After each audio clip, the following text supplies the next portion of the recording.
vás, priatelia. Tak chcem vám povedať o mojom ďalšom sne, teda už 4. sne, ktorý som mala. Predtým som vlastne sa o ňom vyjadrila ako o sne, v ktorom vlastne som videla príchod znamenia šelmy. Tento ďalší sen je vlastne ako keby také nadväzovanie na ten predtým sen, čo som mala. Sníval sa mi iba týždeň, myslím si, že alebo neviem, týždeň po tomto sne, už si to presne nepamätám, bolo to tento rok. Tento ďalší sen bol trošičku iný len v tom, že vlastne nedialo sa to večer, ale dialo sa to cez deň. Ale ten deň bol taký zachmúrený, nejaký, bolo zamračené, strašne tak pochmúrne bolo. V tom sne som sa videla vlastne v rodinnom dome, v takej novostavbe, kde boli pekné veľké francúzske okná. A viem, že som bola u ľudí doma, ktorých som teda v živote nikdy nevidela. Bola som tam ja, znova môj manžel. A vlastne sedeli sme tam vlastne za stolom a viem, že sme sa chystali obedovať.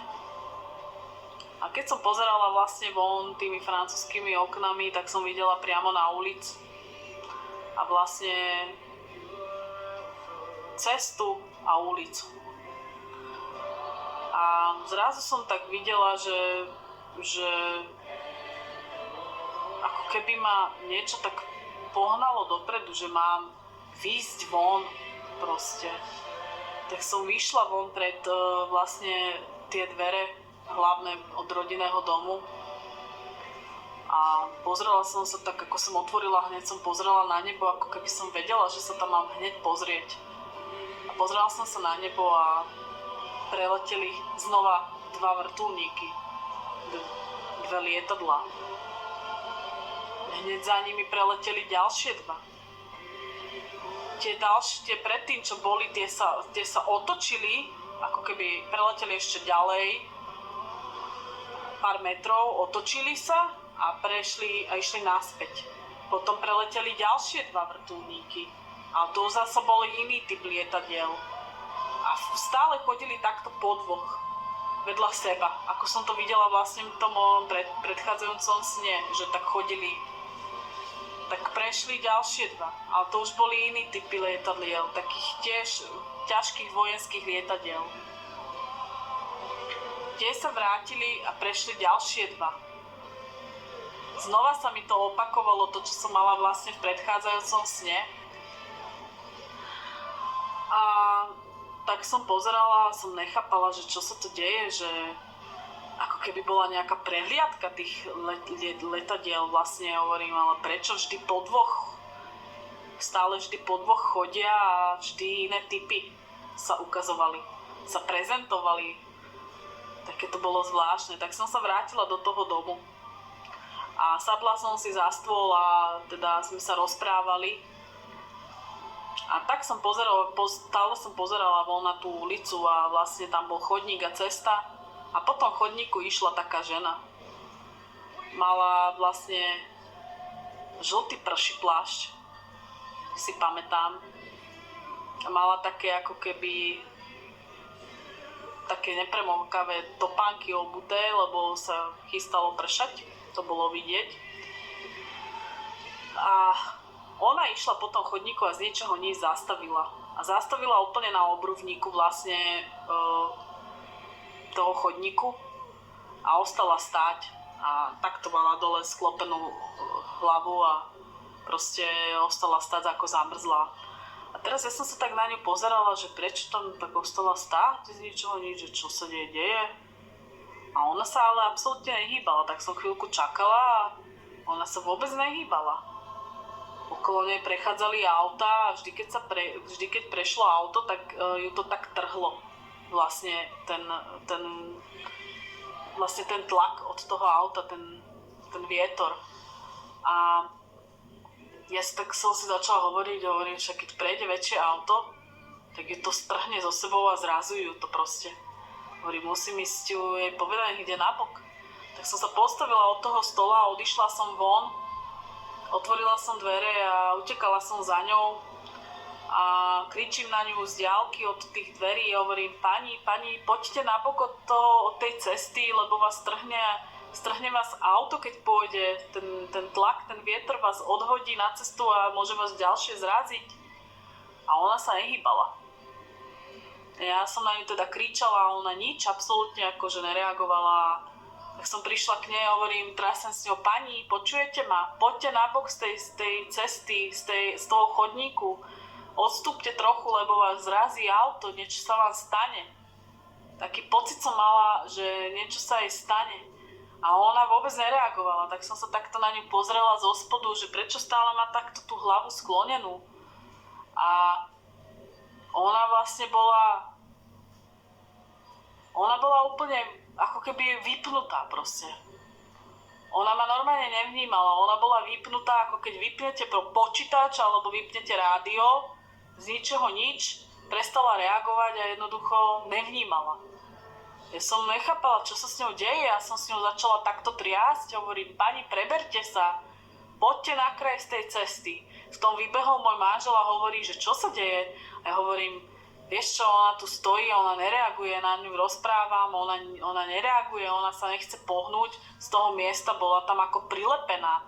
Chcela som ju odtiahnuť a ako prilepená bola, tak on hovorí, poď, že ja ju zoberiem za jednu ruku a ty za druhú a odtiahneme ju nabok do toho trávniku, tam pri chodníku. Hovorím, dobre. Tak sme ju zobrali a ja za jednu ruku, on za druhú, no ťahli sme ju na silu. Nohy sa jej šúchali po zemi, ona bola úplne ako keby mŕtva. Tak sme ju tam dali na ten trávnik, sme ju tam postavili, ona znova ostala stáť a nereagovala. Vôbec na nás nereagovala a on jej hovorí, že pani, počujete ma, halo pani. A zdvihol jej hlavu a ona stále nič. Tak som potom hovorila, necháme ju tu a hovorím, možno, že jej to prejde. A potom sme sa pozreli na seba a sme už vedeli, že čo sa deje a on hovorí, poď ideme dovnútra pre istotu a hovorím, dobre. Tak sme išli dovnútra do toho rodinného domu. Zatvorili sme dvere, sadli sme si za ten stôl a stále sme pozerali na ňu z toho rodinného domu, že či sa niečo udeje alebo nie. A ona tam ostala len tak stáť a absolútne nič sa nedialo. Stála tam ďalších 10, 15, 20 minút, nič sa nedialo a my sme len takto pozerali z toho okna na ňu a ona nič. A v tom sa mi sen skončil. Ja som sa zobudila a hovorím si, že čo to vlastne hovorím je? Prečo hovorím, ona tam tak stála, že čo to malo znamenať? Najprv som videla preletieť vlastne tie lietadlá, ako keby nejaká prehliadka alebo niečo. A potom vlastne tá pani, čo išla po tej ulici z ničoho nič, keď tie lietadlá vlastne dolietali, ostala úplne zamrznutá, ako prepnutá. Drahí priatelia, viete, sú to len také znaky proste toho všetkého, že čo vlastne týchto ľudí čaká. Že aká veľká, strašná táto kontrola príde nad ľudskou mysľou a týmto všetkým. A čo vlastne všetko im bude spôsobené, že oni vlastne ich budú riadiť. Budú riadiť ich myšlienky, ich povahu, všetko. Budú bez emócií, lebo neprejavovala žiadnu emóciu, nič. Ako keby naprogramovaná, z ničoho nič ju iba vypnete. Proste čistý biorobota, tí ľudia nebudú vedieť o sebe. Nadarmo sa aj v Biblii nepíše, že rodičia pôjdu proti svojim deťom a deti proti svojim rodičom. Tá doba, ktorá nás čaká, ktorá má prísť, bude veľmi ťažká, bude abnormálne ťažká. Ja nechcem nič predbiehať dopredu, ani nič, ani ani hovoriť. Proste sú to len také ukážky, také znaky toho, že čo všetko sa bude diať jednoducho. A už teraz vlastne bežia po internete videá, ako sú ľudia z rôzneho sveta vlastne natáčaní, ako sú zablokovaní všade a tak. A teraz vlastne mi to prišlo až teraz nedávno od jednoho kazateľa, ktorý tieto videá dával, že ako sú ľudia vlastne zamrznutí rôzne, ostali takto v obchode a tak ďalej. Táto situácia sa bude len zhoršovať. Mne sa toto snívalo ešte vo februári alebo v januári a bude sa to len zhoršovať a vlastne myslím si, že takí ľudia, čo majú vlastne čo majú myseľ vlastne na Boha obrátenú a chcú následovať vlastne cestu Ježiša, tak takých sa to týkať nebude, lebo oni vždy budú vidieť vlastne túto pravdu, ktorá vlastne naozaj je pravda. Nie je taká pravda, ktorá nám je podsúvaná, pretlačaná ako propaganda cez médiá, ktoré tvrdia si svoju pravdu a vlastne to, čo všetko sa vlastne odprezentuje v televízii, už musí byť zákonite pravda. Ako mne napríklad povedali na polícii, a vy ste nepozerali televízne noviny, však tam to bolo. Keď som tam bola si vybavovať vlastne nejaké doklady. A hovorím si, prečo by som mala pozerať na televíziu a hovorím to, čo znamená, že keď niečo povedia v televízori, tak ako vlastne tomu musím veriť. Hovorím, to už nemám ani svoj názor, alebo ani svoje myšlenie o tom, ani nič. Alebo vlastne ako neviem, toto všetko, čo sa deje, je strašné a bude to len horšie a my sa musíme od takýchto vecí držať ďalej. Musíme sa vlastne vyvarovať týmto všetkým správam, ktoré nás sú ukazované na televízii, ktoré nás sú ukazované rôznymi ľuďmi, že áno, že toto sa deje vo vláde, toto sa pretláča, toto chcú spraviť, toto je zlé, hento je zlé. Samozrejme, ale mne to osobne nič nedáva. To je dobré pre ľudí, ktorí duchovne spia a nie sú tak prebraní, aby videli ďalej. Toto mne nič nedáva. To, že ja viem niečo, čo sa deje o Ukrajine, že čo sa tam deje a niekto mi o tom povie, že to je to, alebo hento, alebo že aký je nejaký minister alebo také, mňa to nezaujíma. Ja viem, akí sú. To všetko ukazuje Duch Svätý. Ja som mu za to vďačná. Ja toto nepotrebujem vedieť. Ja si nechcem zaťažovať myseľ a hlavu týmito vecmi, pretože to sú veci, ktoré sú nepodstatné. Pre nás by mali byť podstatné veci, čo sa týkajú Ježiša. My by sme sa mali sústrediť na modlitby, na prosby k nemu, aby prišiel, aby nás zobral. To je naša podstata, ktorú my by sme mali riešiť. Nie je to, čo oni nám tu ukazujú a čo sa nám snažia pretlačiť stále a rozhádzať našu myseľ. Zaneprázdniť nás vlastne od týchto všetkých vecí a tým pádom človek je vyčerpaný, zabúda na Ježiša, na Boha, na Ducha Svätého. Pretože vás zaneprázdnia týmito vecami, čo sa dejú na svete. A tie nie sú podstatné. Podstatné je to, aby ste počúvali, keď vám z vrchu príde myšlienka, tá prvotná, že to bola od Ducha Svätého. Keď Duch Svätý vám povie, toto nie je správne, čo rozprávajú v televízii, verte tomu, že to nie je správne. Vy musíte veriť jemu. Musíte veriť tomu, čo vám prichádza, pretože to je podstatné pre vás, nie to, čo vám povedia v televízii.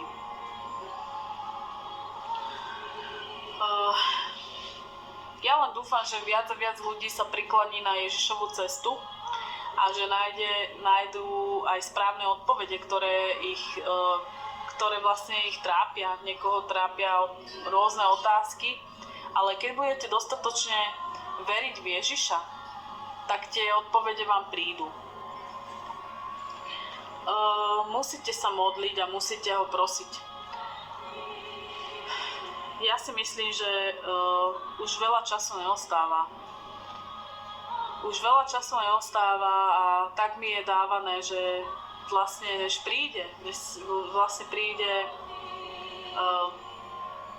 nový svetový poriadok, ktorý chce mimochodom riadiť Vatikán. Chcú spraviť jednu svetovú vládu, pretože šelma, znamenie šelmy, pochádza z Vatikánu, z rímskokatolíckej cirkvi. Skúste si o tom niečo naštudovať a prečítať veľa týchto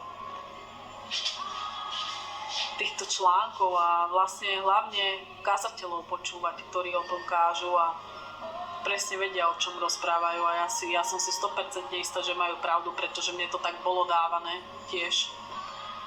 A to, že počúvam len ich kázanie, tak ma len presvieča o tom, že som mala pravdu. Mi to potvrdzuje to, čo mi je dávané do mojej mysle. A vlastne to som chcela povedať, že nie je veľa času už, než sa pretlačí celková kontrola nad touto zemou. My sme už v dobe súženia, ale v takej menšej. Potom príde ešte väčšia a tam už nebude veľa. Tam už budete mať iba dve možnosti a to som už spomínala predtým.